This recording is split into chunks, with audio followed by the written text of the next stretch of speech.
Game On magazine is chatting to Tyrone Pillay, who won bronze in the F42 shot put event at last year's Paralympics.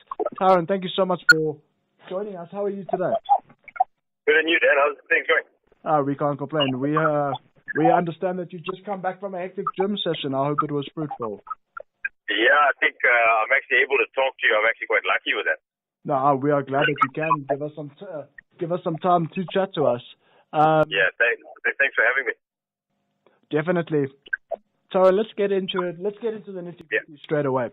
For our viewers that may not know, you are classified in the F42 class, which is above knee amputation. What exactly happened for you to get the amputation? So basically, technically, I'm not actually amputated. I was born with an abnormality of my left foot. So I don't have a large portion of my foot, close to about 30 centimeters of my foot is completely missing. I don't have any muscle tone from above my knee going all the way down. So effectively, I don't have a fully functional knee. The foot itself has only got 3 toes. It's not fully developed. So it was something that happened at birth, most probably like an umbilical cord that was wrapped around my leg, and therefore the leg didn't grow. Tyrone, and obviously, you know, it must have been very difficult to adjust to life with a disability, for lack of a better word. But how did you get involved in athletics and most notably shot put? So obviously born with it, it makes it a lot easier. I got to be honest with you. Whereas a lot of other guys, you know, where you go and you have to lose it, I think it's much more challenging than it was for me. So I did everything normal. I mean, I went to school like every other kid would. I played a lot of sport. I mean, I used to play cricket for 14 years. So for me, cricket was all I ever dreamt about. Being in goal, playing for the Proteas was my thing.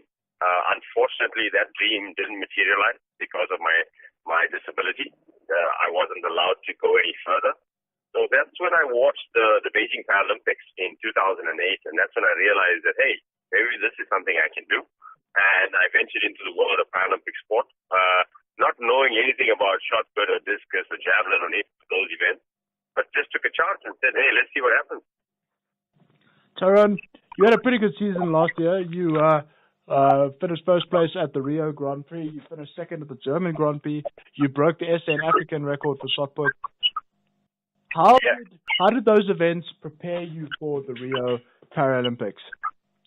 Well, you know, we planned for Rio for a long time. You know, Rio wasn't just a matter of getting up one morning and saying, hey, I'm going to do Rio.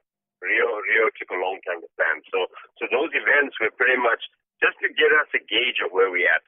The most defining one of all was obviously the one in Rio, the Grand Prix in Rio. And the reason why was I needed to get used to the conditions. I needed to understand what conditions in Rio was going to be like. I mean, I've done a lot of trips to South America, but mostly Sao Paulo. So I needed to try and figure out what would the conditions be like. And I prepared specifically for that. So whichever event I chose so the conditions were very similar to what Rio was going to be like. When I went to that Grand Prix in Rio, I have to be honest and say that I was really in good condition, mentally and physically. Tyrone, when you secured the bronze medal for the F42 shot put events, what went through your head? Lots of things, actually. One was, it was a lifetime dream for me to be there, 33 years in the making, so that I could get to that point. So that was the one big thing that went through my mind. It took me a long time to get here. As an old man now at 37 years old, to get to this point was quite a big achievement. And then the other thing was my dad. I lost my dad 14 years ago.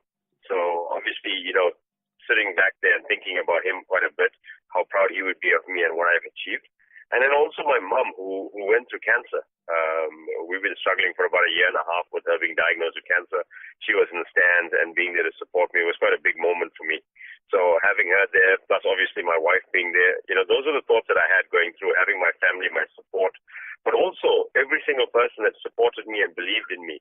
This wasn't only about me. It was about our South African country and our beautiful people that have always cheered us and supported us along the way. That's incredible, Tyrone. Let's move on to the fact that the dust has settled now on the Rio Paralympics. What are your aspirations going forward? Well, I was planning to retire in July. That was my goal. I went to the Paralympic Games. That was my ultimate thing, to get there. compete. Winning the medal was never something that I thought about. Obviously, it came as a bonus. So my plan was ultimately to retire, but unfortunately that plan's been scrapped abruptly. I've been told that I need to carry on till 2020. So yeah, that's my target now. I'm going to go on till 2020. This year's World Champs in London in July. That's the big one for this year. And then we'll pace them as we go along. But the ultimate goal is Tokyo in 2020. Tyrone, without a shadow of a doubt, you are an inspiration and a role model to so many South Africans. If you had a special message for the next generation of athletic stars, as well as people struggling with disability, what would you say to them? Firstly, the one thing I'd like to say, a friend of mine coined a really good phrase: we're not disabled, we're just differently abled.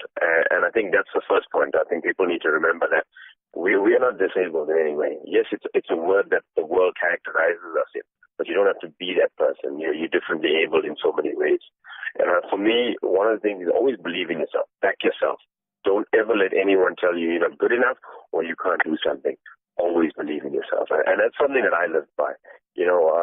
I always talk of the impossible. A lot of people talk of impossible. Impossible is actually I am possible. So there's so much you can do in this world by just being positive. Tyrone, Game On Magazine would like to take this opportunity to thank you so much for spending some time with us as we learn more about your sport and your aspirations. We really appreciate it. And Thanks a lot, Dan. all the best in your future endeavors. Thanks a lot.